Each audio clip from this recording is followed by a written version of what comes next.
Ese % de aumento a la energía eléctrica iba a venir a afectar a la gente. Tenemos las primeras reacciones generadas luego que la Sala de lo Constitucional suspendiera la aplicación del 13% en la factura de electricidad, mientras se determina su legalidad. Autoridades logran un fuerte decomiso de equipo policial en manos de supuestos pandilleros en la capital.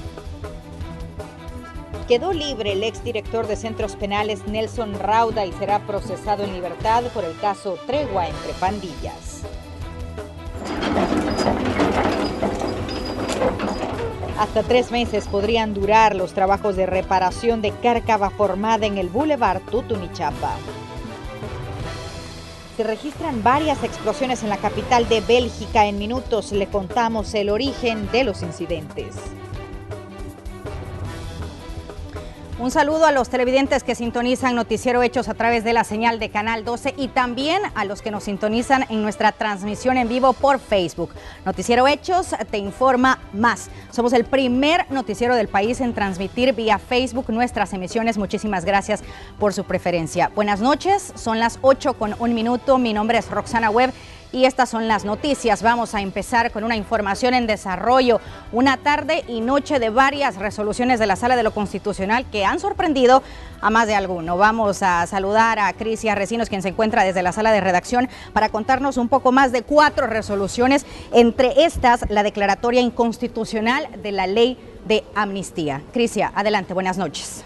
Muy buenas noches, Roxana. Como tú dices, un día bastante polémico en cuanto a las resoluciones de la Sala de lo Constitucional de la Corte Suprema de Justicia. La más polémica de estas es la inconstitucionalidad de la ley de amnistía. Esto ha sido dicho hace apenas algunos minutos. Les voy a leer parte de lo que dice esta resolución. Dice que la extinción de la amnistía es contraria al derecho de acceso a justicia, a la tutela judicial o de protección de los derechos fundamentales, al derecho de reparación integral de las víctimas de los crímenes de lesa humanidad y crímenes constitutivos de graves violaciones de los derechos humanos. También agregan que es contrario de la protección de derechos fundamentales. Algo que mencionan es que aunque hubo una firma de los acuerdos de paz, dentro de esta firma no se mencionaba la amnistía, por lo que ellos dicen que cómo es posible que fuera incluida hasta después. Entonces no se pueden excluir los crímenes de lesa humanidad. En resumen, si ustedes quieren entender qué significa esta resolución de la Sala de lo Constitucional,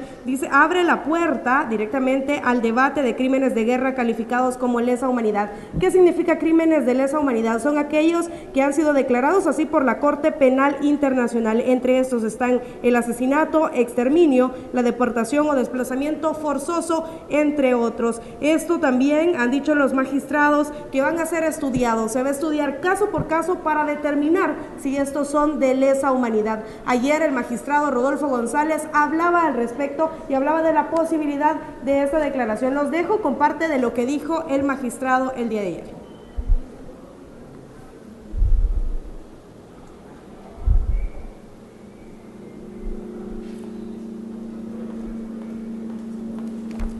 Bueno, Roxana, quiero comentarte que lo que decía ayer el magistrado Rodolfo González es que son 32 los casos que ellos tienen en su poder, que estos casos, 20 fueron efectuados por la guerrilla y los otros 12 casos por el ejército. Esto va a ser analizado y depende de cada uno del análisis que se haga, si estos sean considerados de lesa humanidad, así va a ser el juzgamiento que tengan. Esta es la resolución, pero no es la única resolución de las que voy a estar hablándoles, sino que también se ha conocido de que la Sala de lo Constitucional habría declarado inconstitucional los $900 millones, algo que ya sabemos que estaba, ya tenía más de un año en discusión. Y esto también les queremos contar, ayer se dieron declaraciones al respecto. El magistrado González ampliaba y decía que se estaba estudiando. No sabemos si dentro de esta resolución de la Sala de lo Constitucional o una resolución aparte, se menciona también que los diputados suplentes tendrían que ser elegidos por medio de una elección popular. Esto es parte de la información que se está generando. Roxana, regreso contigo. Ya tenemos el sonido. Quiero comentarte que ya tenemos parte de las declaraciones que dio ayer el magistrado Rodolfo González respecto a lo que les decía primero, esta declaración de inconstitucionalidad de la ley de amnistía. Y amnistía no solo se refiere al caso jesuitas, eso es uno entre, bueno, si tomamos la lista de la Comisión de la Verdad, fueron 32 casos 20 atribuidos al ejército y 12 a la exguerrilla, que se consideran que son casos graves de delitos de lesa humanidad, en los cuales hay que investigar para establecer sanciones ejemplarizantes. Así. Esta es parte de las declaraciones, Roxana. Como les repito, este documento presentado por la Sala de lo Constitucional deja claro que los crímenes de lesa humanidad son imprescriptibles. Quiere decir que las personas que pueden estar involucradas van a ser juzgadas de acuerdo a cómo sean calificados estos delitos. También se agrega, dime, Roxana. Estaríamos entonces hablando, Crisia, de 3 o 4 resoluciones para este día. La primera, que era la que conocíamos más temprano, relacionada con la entrada en vigencia de este aumento del 13% a la tarifa de la energía eléctrica, ¿no? Sería otra de las que conocimos este día con respecto a lo que tú ya nos explicabas muy bien de esta declaratoria inconstitucional de la ley de amnistía, también los 900 millones de dólares que los declara inconstitucional y que pues invita, ¿no? Dice en esta resolución que deben de abstenerse de seguir firmando decretos legislativos los diputados suplentes y que además tienen que ser electos por la población, ¿no? Exactamente, Roxana, como tú decías, no sabemos si son 3 o 4 resoluciones, ya que dentro de la resolución de los 900 millones puede estar también contemplada este elemento de los diputados suplentes. Muy bien, Crisia, muchas gracias entonces por tu información. Vamos a estar pendientes, por supuesto, de las reacciones, que serán muchas con respecto a todas estas resoluciones. Muchas gracias, Crisia. Por cierto, nuestro compañero Ingmar Batres nos tiene más detalles, reacciones, luego que la ley de amnistía fuera declarada inconstitucional. Muy buenas noches, gracias por estar en sintonía de Noticiero Hechos. Estamos en un hotel capitalino con el ministro de la Defensa, David Munguía Payés, quien nos va a hablar acerca de esta declaratoria de inconstitucionalidad de la ley de amnistía. Ministro, ¿cuál es su opinión acerca de esto? Bueno, mira, primero quiero decirte que no he leído la declaratoria. No estoy seguro en este momento si la ley de amnistía ha sido derogada en su totalidad o en una de sus partes. En todo caso, yo siempre he creído que la ley de amnistía sirvió mucho para fundamentar las bases de la construcción de una nueva sociedad en paz y democrática. Por lo tanto, una derogatoria de la ley de amnistía en su totalidad pudiera ser un error político y venir a ponernos el país de cabeza y interferir en ese proceso de pacificación que ha sido tan importante y ejemplo para la comunidad internacional después de que se firmaron los acuerdos de paz. Y la ley de amnistía fue precisamente un factor importante para esa convivencia pacífica que hemos tenido en este momento. Ojalá una derogatoria no venga a desbalancear este proceso y generarnos enfrentamientos y cacería de brujas entre los salvadoreños. ¿Qué implicaciones podría traer esto para todos aquellos que participaron en el conflicto armado? Pues no sé, habría que analizar cada caso en particular, ¿verdad? La guerra creo que no se hubiera detenido si no hubiera habido una ley de amnistía que le garantizara a todos aquellos que estaban enfrentados de que no iban a ser perseguidos en el futuro. ¿Estará preparado el sistema judicial para enfrentar estos casos? No estoy seguro, ¿verdad? No estoy seguro. Lo cierto es que una derogatoria de la ley de amnistía va a venir a desestabilizar políticamente el país. Muchas gracias. Sí. Bueno, eran las palabras del señor ministro de la Defensa, David Munguía Payés, con respecto a esta declaratoria de inconstitucionalidad que ha dado a conocer ya esta tarde-noche la Corte Suprema de Justicia. Por supuesto, nosotros le vamos a estar llevando todos los pormenores de este tema, que por supuesto va a dar mucho de qué hablar con otros sectores de la vida política del país. Ese es mi reporte hasta esta noche. Roxana, buenas noches. Muchas gracias, Ingmar, por la información. Y bueno, como ya se los adelantábamos al inicio del noticiero, hoy mismo la Sala de lo Constitucional de la Corte Suprema de Justicia también admitió la demanda de inconstitucionalidad impuesta hace 2 semanas en contra del cobro del 13% en la tarifa de la energía eléctrica. Más detalles a continuación. Esta mañana, de forma sorpresiva y unánime, la Sala de lo Constitucional de la Corte Suprema de Justicia admitió una demanda de inconstitucionalidad en contra del decreto 39 emitido por la Presidencia de la República, lo cual también suspende el acto reclamado, es decir, no se aplica mientras está siendo analizado. Recordemos que dicho decreto se refiere a un cobro del 13% en la tarifa de energía eléctrica, fondos que serían utilizados para inversión social, de acuerdo al gobierno, que asegura que era necesario invertir en proyectos de energía renovable que contribuirían al desarrollo sostenible del país. El secretario técnico de la Presidencia había anunciado que el cobro se haría efectivo a partir del viernes 15 de julio. En el comunicado de prensa que difundió la Corte Suprema de Justicia se expone que se valoraron los argumentos del demandante, que explicaba que el cobro constituía un impuesto al precio promedio de la energía, vulnerando además el principio de reserva de la ley tributaria. Los magistrados habrían considerado esta demanda, ya que en ella se establece que los recursos irían a un fondo que ni siquiera es un presupuesto especial y se habría obviado el control legislativo, ya que para establecer un impuesto tiene que pasar por la aprobación en la Asamblea Legislativa. Aquí también vale mencionar que organismos internacionales han señalado las condiciones de la Comisión Hidroeléctrica del Río Lempa, mejor conocida como CEL, como por ejemplo el banco alemán KfW, que suspendió el crédito por considerar que la institución podría incurrir en riesgo de impago. Otro dato importante en la admisión de esta demanda es que la resolución fue firmada por unanimidad. Sin embargo, no estuvo presente el presidente Óscar Pineda Navas, sino que firmó en su lugar el suplente Eliseo Ortiz. La demanda la interpuso el director de Asuntos Legales de la Asociación Nacional de la Empresa Privada, Javier Argueta, el 29 de junio de este año. Este es un informe de Crisia Recinos. Y la Asociación Nacional de la Empresa Privada se pronunció luego que la Sala de lo Constitucional admitiera la demanda interpuesta contra el aumento al 13% al cargo de la energía eléctrica. La Asociación Nacional de la Empresa Privada, a través de sus abogados, interpuso una demanda de inconstitucionalidad contra el cargo del 13% a la energía eléctrica, que entraría en vigencia este 15 de julio. La Sala de lo Constitucional anunció que admitió esa demanda y congeló la entrada en vigencia de ese cargo. Para los empresarios es un triunfo, ya que desde un principio consideraron el cargo como un impuesto disfrazado. Nos damos por satisfechos porque es un proceso legal que está avanzando, pero corresponderá ya únicamente a la Sala de lo Constitucional determinar cuál es la situación de este proceso. Se ha dado una protección más en la tutela constitucional a los derechos de todos los salvadoreños. Que la Sala lo que ha dicho al presidente de la República: presidente, usted no le puede quitar su derecho de propiedad, usted no le puede quitar los salarios a todos los ciudadanos si no es conforme a la Constitución.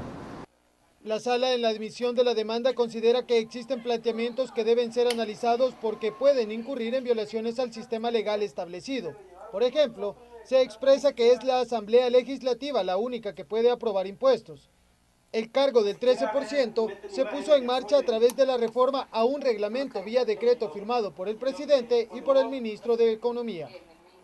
Cuando se aprueba un impuesto, eso va al Fondo General de la Nación y eso es aprobado por la Asamblea Legislativa si va a salud, si va a educación, si va a seguridad pública.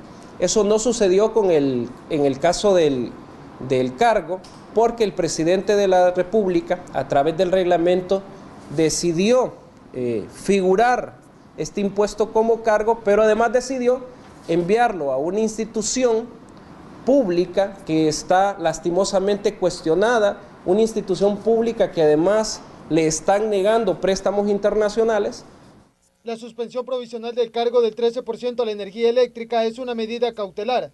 La Corte solicitará al gobierno que justifique la decisión, mientras que sectores empresariales estiman que la medida debería ser derogada. Con imágenes de Gerson López, informó Antonio Valladares. Y los diputados no han tardado en reaccionar ante la admisión de la demanda de inconstitucionalidad que pone un freno al aumento del 13% a la energía eléctrica. El FMLN dice que era una acción que se esperaba, mientras que Arena dijo que aplauden la decisión. No sorprende la decisión. Es lamentable, ¿verdad? Es lamentable porque el efecto de suspender una medida de esta naturaleza no lo sufre el gobierno. No lo sufre el partido FMLN, el efecto lo puede sufrir las familias más pobres del Salvador. Me alegro, porque el 13% de aumento a la energía eléctrica iba a venir a afectar a la gente.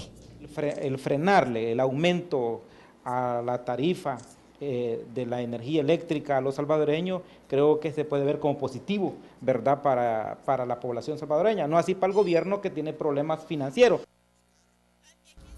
El gobierno emitió un comunicado en donde rechaza la decisión de la Sala de lo Constitucional y la cataloga como un freno al desarrollo energético de El Salvador.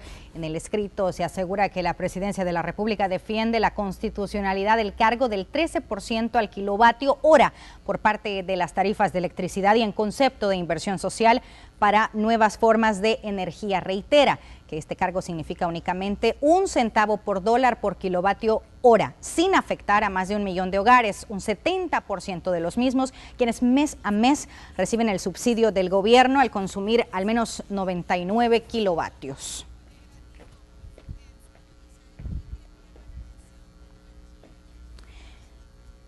Y precisamente sobre esta, una de las varias resoluciones de este día de la Sala de lo Constitucional, nosotros preguntábamos en nuestra página de Facebook, que por cierto nuevamente también mandamos un saludo a la gente que nos está sintonizando en vivo. Preguntábamos lo siguiente: ¿está usted de acuerdo que la Sala de lo Constitucional haya suspendido el cobro del 13% a la energía eléctrica? Preguntábamos. A continuación veremos algunos de los comentarios que hemos recibido. Me queda claro que la Sala tiene tendencias políticas claras, es la opinión de Fernando Martínez. Mientras que la opinión de Eugenia Torres dice: excelente, ya era tiempo que hicieran algo bueno. Ese es otro de los comentarios que tenemos en nuestra página de Facebook. Enrique Valencia dice: para mí lo que hizo la Sala es lo correcto, así se está protegiendo el bolsillo de uno de pobre. Gracias, señores de la Sala, es la opinión de Enrique Valencia. Jesús Adonai Salinas dice: está bueno porque ya tenemos muchos impuestos. Gracias. Algunas de las opiniones que hemos recibido a través de nuestra cuenta de Facebook. Ahora nosotros le vamos a poner una pausa a este tema de las varias resoluciones sorpresivas que hemos conocido este día de la Sala de lo Constitucional, entre estas de declarar inconstitucional la ley de amnistía, para hablar también de otras informaciones, de otras noticias en desarrollo. Le cuento, elementos de la Policía Rural fueron emboscados por pandilleros en el cantón Puerto Caballo de Jucuarán, Usulután. Uno de los agentes fue decapitado y según la Fiscalía ha sido identificado como Francisco Jesús Lizama Lobo, mientras que otro resultó con lesiones múltiples de bala.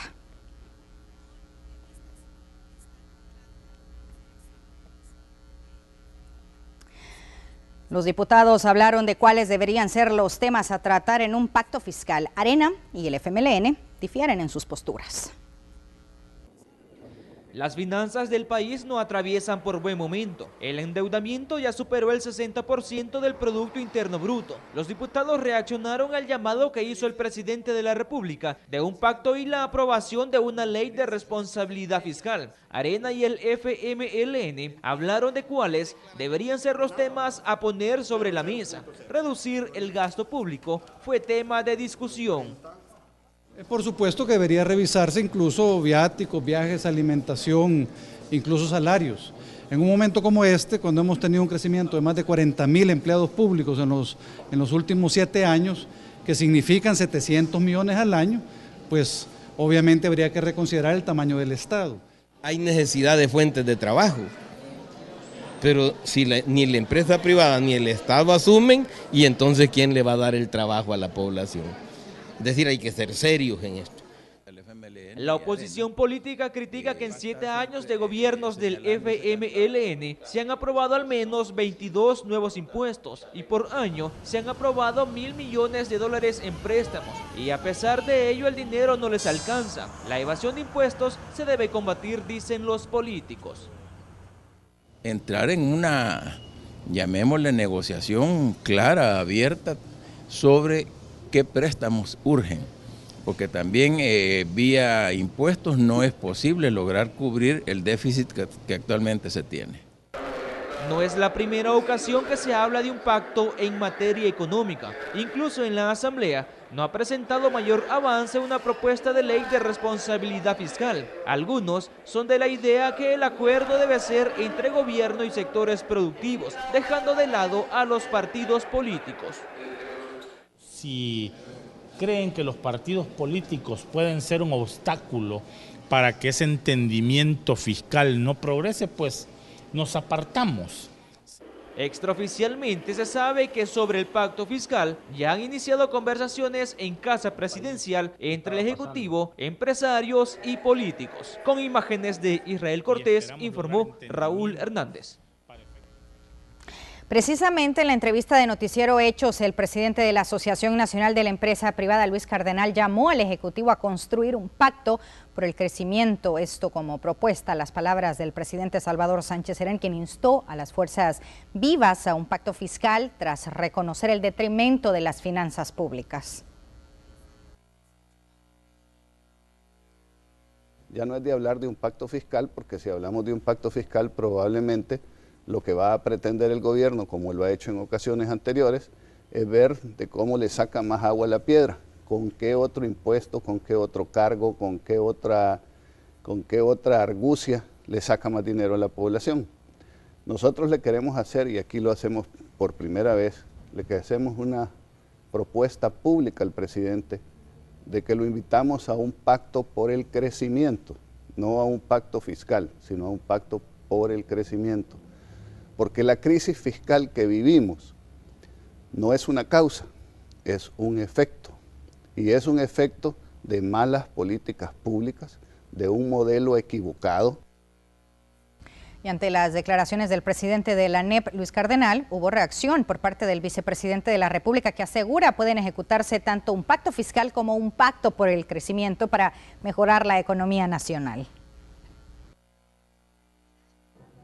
Hoy el país requiere de un pacto fiscal para equilibrar nuestras finanzas públicas, que no son de este gobierno, es una herencia estructural histórica. Claro, estamos de acuerdo que hay que, al mismo tiempo que hay que hacer ese acuerdo fiscal y ese acuerdo por el crecimiento económico que genere más empleos en el país, hay que tener un conjunto de medidas restrictivas en el marco de la austeridad. La Asamblea Legislativa tiene pendiente la elección de funcionarios de 3 instituciones. En el caso del Consejo Nacional de la Judicatura tiene 10 meses de atraso. Los diputados tienen la tarea pendiente en la elección de funcionarios de segundo grado. Al menos 3 instituciones podrían quedar acéfalas en los próximos días. El caso del Consejo Nacional de la Judicatura es el más preocupante. Han pasado 10 meses desde que la Asamblea tuvo que haber realizado el proceso y hasta el momento no hay mayor avance. La decisión pasa por un acuerdo entre Arena y FMLN.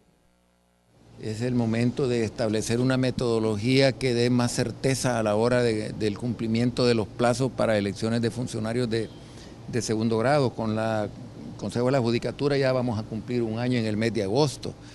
Debido a la falta de CNJ, no se han podido nombrar más de 160 nuevos jueces. Este magistrado de la Sala de lo Constitucional habla de las consecuencias.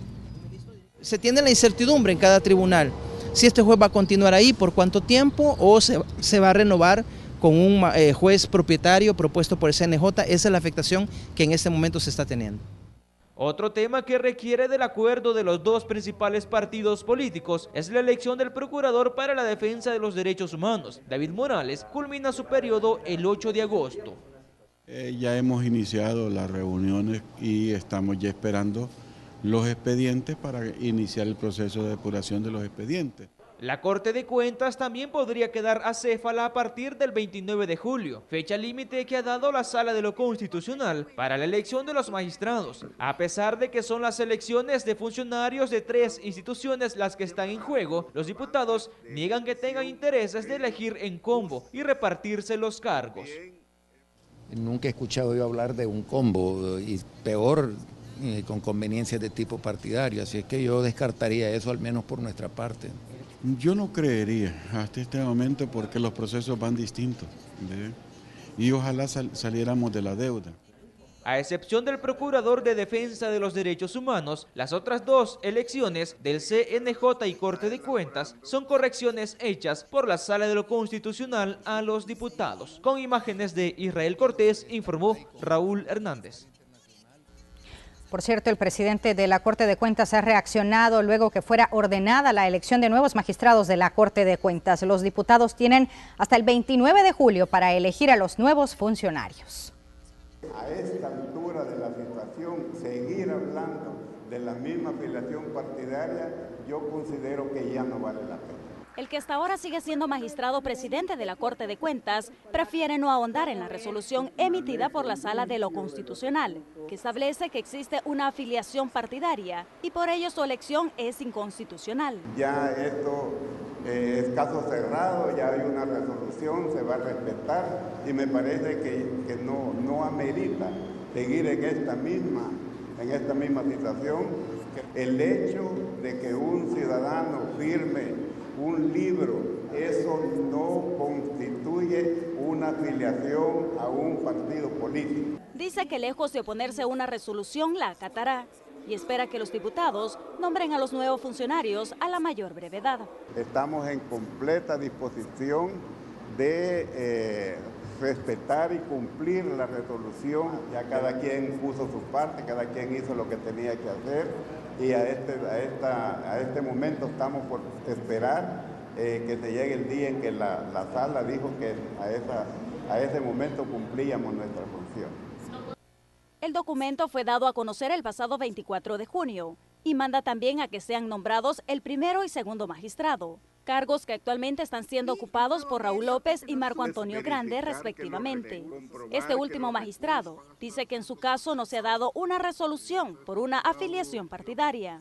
No es en forma alguna una sentencia contra las personas, ¿verdad? Es una sentencia sobre la constitucionalidad de los decretos emitidos por la Asamblea Legislativa. Sí, la sala entra a impugnar decretos, ¿verdad? Y en ese sentido, repito, sobre mi persona, dijo de que no había la inconstitucionalidad alegada porque sí se estableció que no tenía una afiliación partidaria. De acuerdo a la resolución, los diputados tienen hasta el próximo 29 de julio para cumplir el mandato de la sala y elegir a los nuevos magistrados. Con imágenes de Denis Bolaños, informó Azucena Sandoval.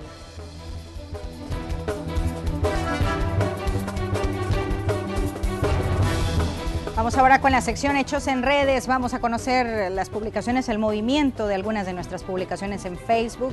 Este perrito bulldog que sabe disfrutar de los pequeños placeres de la vida. Este video que nosotros, por cierto, se lo mostrábamos a ustedes también. 4.039 me gusta, 66 comentarios, 623 veces compartida y además un alcance de 237.593 personas que vieron esta publicación. La segunda para mostrarles de nuestra sección Hechos en Redes es en vivo nuestra transmisión de Noticiero Hechos, 762 me gusta, 244 comentarios, 20 veces compartida y además un alcance de 79.616 personas que vieron esta publicación. Y la tercera para mostrarles de la sección Hechos en Redes es un video, siempre una información en desarrollo, 3 personas lesionadas después de un accidente de tránsito.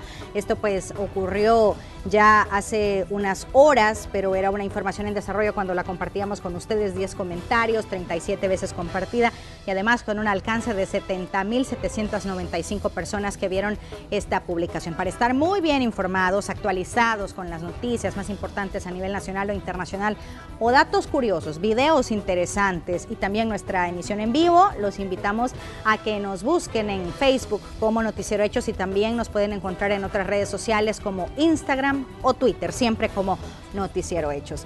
Antes de ir a la pausa, queremos compartir con ustedes los ganadores de la Lotería Nacional de Beneficencia para este día, para este miércoles 13 de julio del año 2016.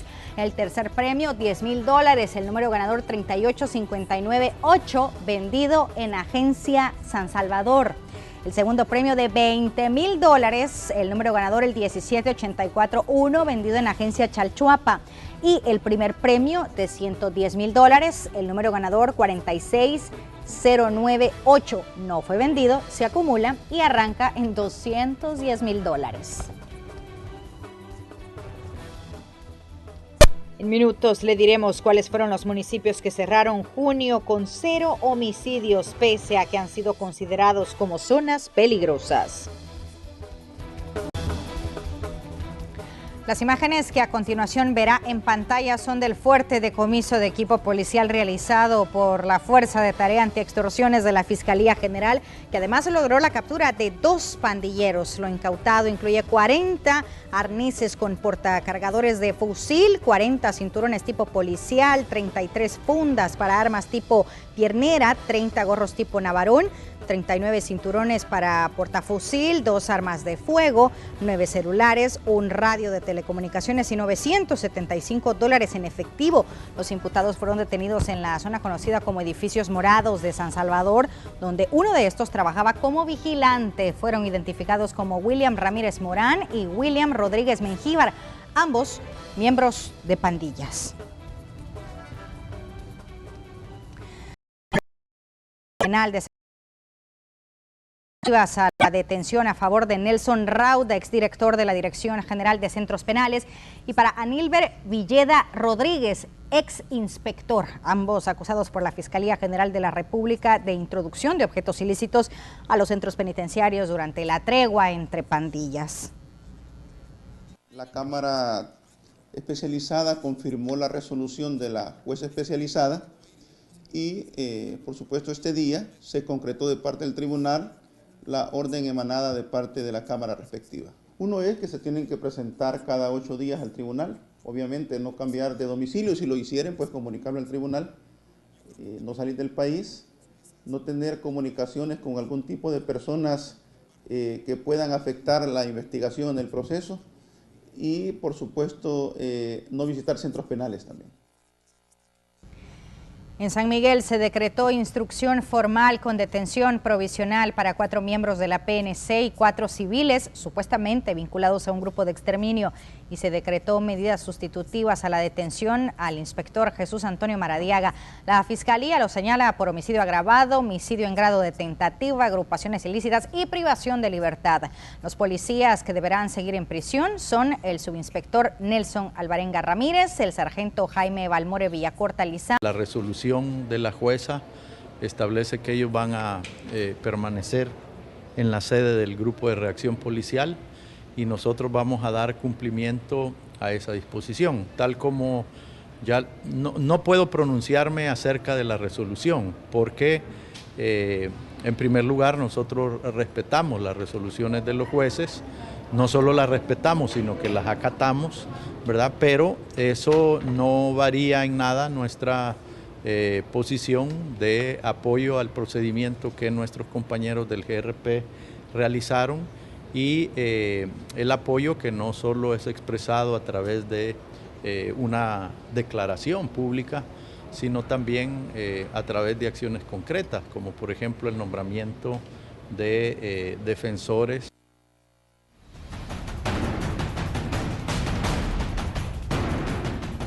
A 2 meses y medio de impulsar medidas extraordinarias de seguridad, las autoridades brindan datos satisfactorios respecto a logros. Sin embargo, la población evalúa el trabajo y es el origen de un debate. Esta noche nuestro compañero Julio Guevara nos presenta la primera entrega de un informe donde se aborda este tema.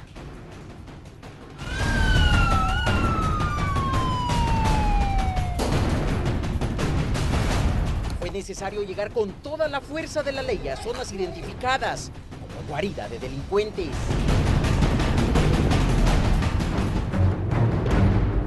La escalada de violencia parecía ahogar a los salvadoreños. El primer trimestre del año lo dejó claro.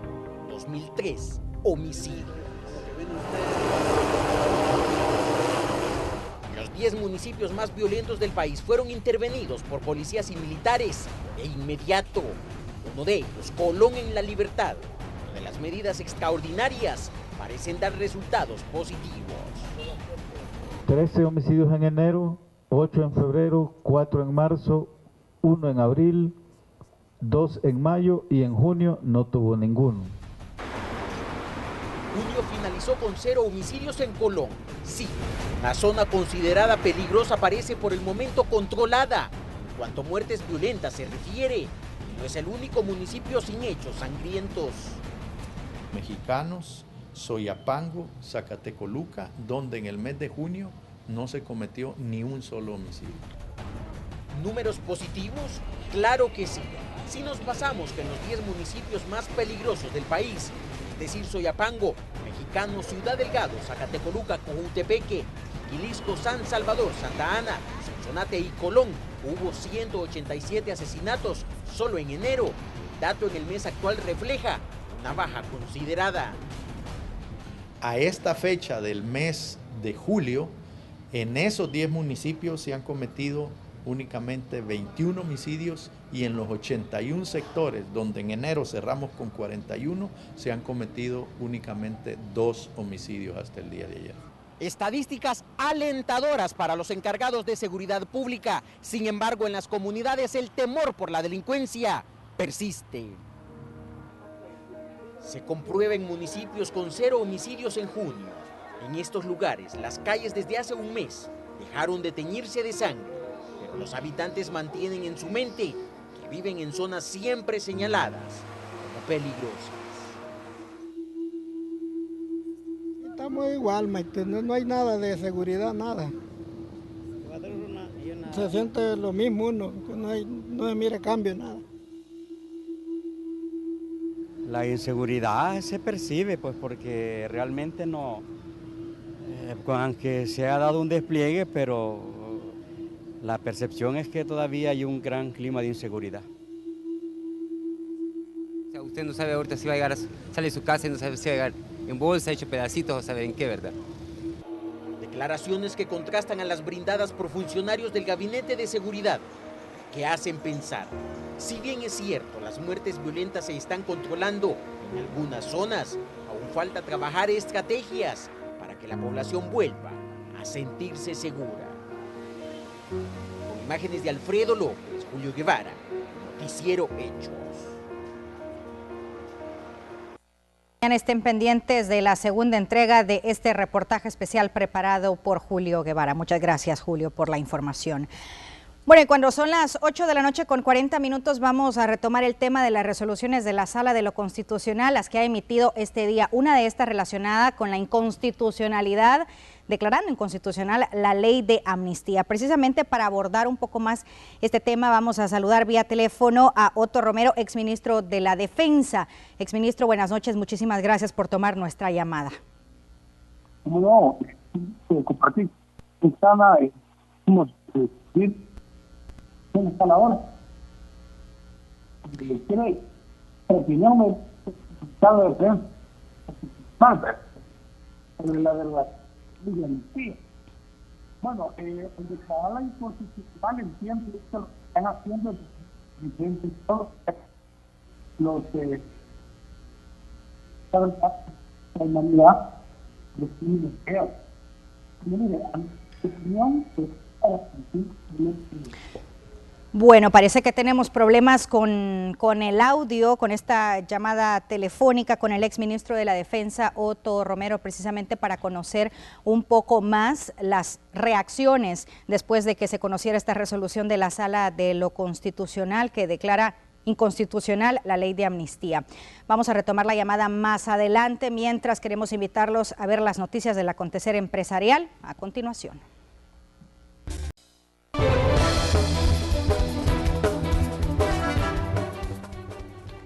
8 de la noche con 45 minutos, retomamos el tema de las resoluciones de la Sala de lo Constitucional, que hoy, entre otras cosas, declaró inconstitucional la ley de amnistía. Vamos a retomar la llamada con el exministro de la Defensa, Otto Pérez, para conocer un poco más sobre el alcance de esta resolución. Buenas noches y bienvenido a Noticiero Hechos, exministro.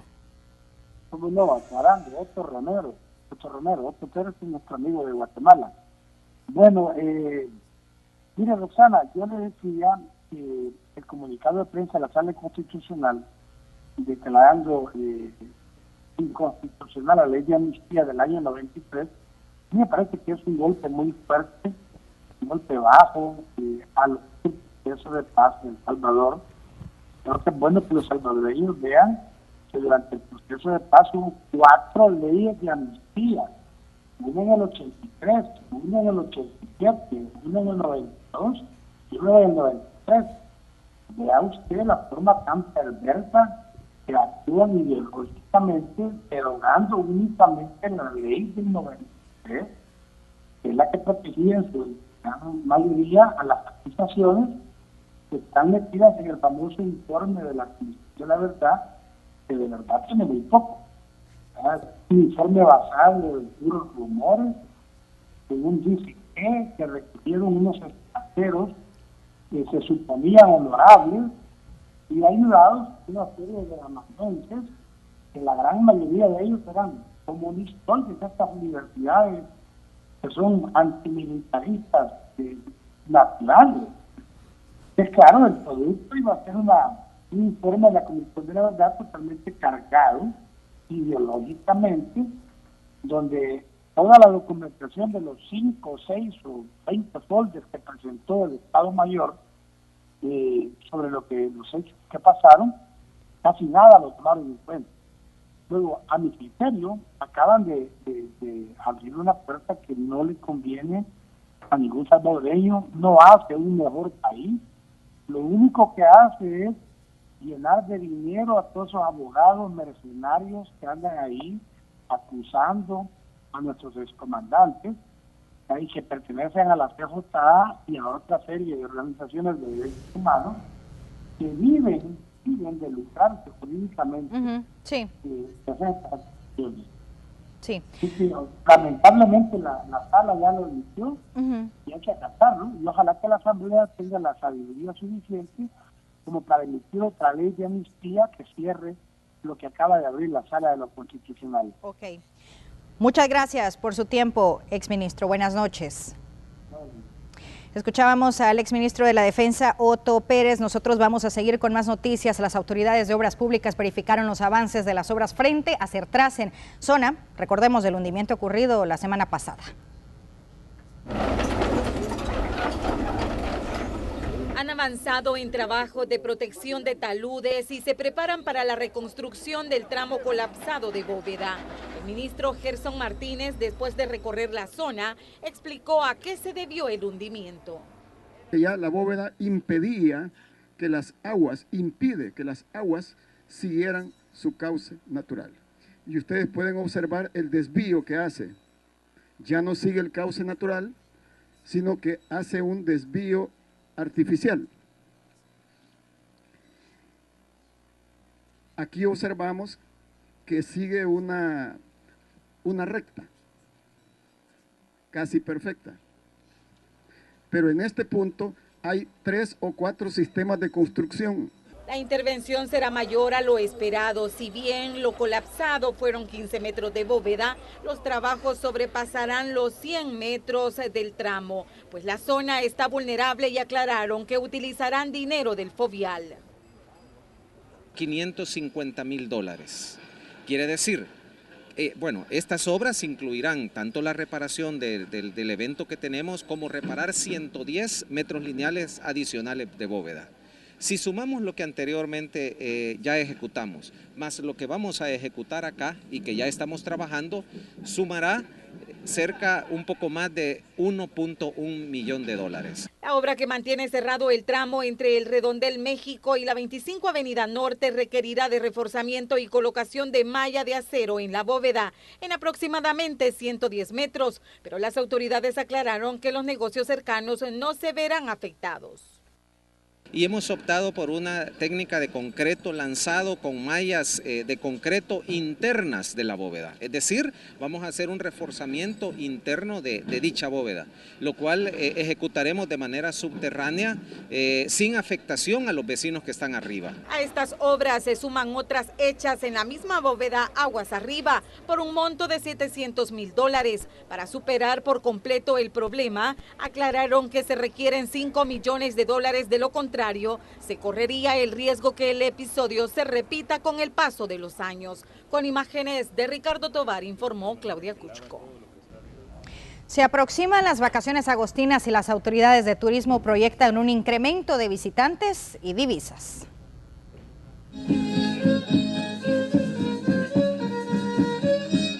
Este ambiente lanzaron la campaña denominada Descubre tu aventura, que invita a conocer nuevos circuitos turísticos. También hablaron de proyección en cuanto a visitantes locales y extranjeros, lo que representaría un 3% en cuanto a crecimiento con relación al año pasado. En el 2015 nosotros recibimos 44,000 visitantes internacionales, es decir, esta gente que vino de afuera del país, que no reside en El Salvador, fueron 44,489. Este año estamos proyectando un crecimiento del 3%, van a llegar 45,824 visitantes de diferentes lugares. Esperan que los más de 45,000 visitantes extranjeros dejen un gasto de más del 13% en comparación a 2015. Antes la gente se quedaba 3.7 noches, ahora hay un promedio de 5.8 noches y el gasto promedio era $80 diarios. Esto fue y ha ido cambiando, ahora tenemos $115 diarios. De tal manera que lo que pensamos que va a llegar al país, que va a estar en todo el escenario del flujo migratorio y el flujo económico, es un total de $25 millones que vamos a tener. Destacaron que la ocupación hotelera rondaría los 76.72% de la zona costera del país, seguido de los hoteles de montaña. En detalle también hablaron de quienes se quedarán disfrutando en el país y visitarán los parques recreativos. Nosotros estamos estimando un incremento de visitantes de un 8%. El del año pasado con respecto al antepasado fue de un 6%. Estamos diciendo que vamos a recibir unos 25,000, casi 25,000 visitantes más. En cuanto a la parte financiera, en las fiestas agostinas, este año esperamos también un crecimiento del 8% en los ingresos. Las autoridades detallaron que buena parte de los turistas extranjeros serán compatriotas. Coordinan con restaurantes para acoger a los visitantes y organizan distintas actividades para que las vacaciones agostinas sean aprovechadas al máximo. Con imágenes de Ricardo Tovar, informó Claudia Cusco.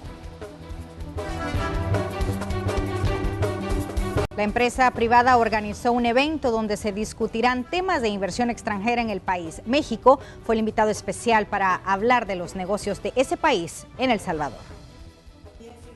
México y El Salvador buscan fortalecer los lazos que sostienen la inversión bilateral. Los negocios en la región son un tema que siempre están en la agenda del empresariado salvadoreño y mexicano. La empresa privada y el gobierno, junto con la sede diplomática del país azteca, organizaron un encuentro para abordar el tema. Las relaciones económicas de México con El Salvador son bastante intensas, pero hay que reconocer no han llegado al nivel de intercambios que pudieran tener. Tenemos potencial, yo creo, dormido en varias áreas, y lo importante de eventos como este es que podamos hacer que el potencial que tienen las relaciones bilaterales en materia comercial se explote. Mientras que los empresarios salvadoreños sostienen que las inversiones de un país miembro del G5, es decir, una nación considerada como emergente, son de suma importancia para El Salvador. México es un mercado importante, interesante, más de 119 millones de habitantes. Tenemos patrones similares de consumo, culturales, el idioma, y hay estados en donde por nuestra proximidad industrial, digamos, son más fáciles de acceder. Un punto en común de los países del área es la migración, un tema que lejos de pasar inadvertido es considerado una de las prioridades dentro de la ecuación de las inversiones. No tanto el tema migratorio, yo creo que eso se ha facilitado bastante, ¿verdad? Por lo menos a nivel comercial, todo aquel empresario que tiene una visa de Estados Unidos pues puede tener un acceso directo a México, y para efectos de comercio y de inversiones, esos son los temas relevantes, ¿verdad?